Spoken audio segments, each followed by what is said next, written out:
Welcome to Fluent Phonics. Today, we will learn how to pronounce the word contemplate. Contemplate. Contemplate. Contemplate.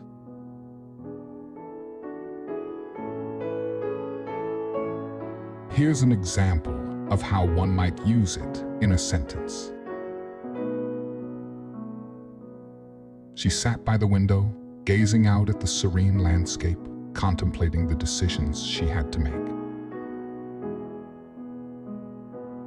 Contemplate means to carefully consider or think about something, often for an extended period, typically involving introspection or reflection.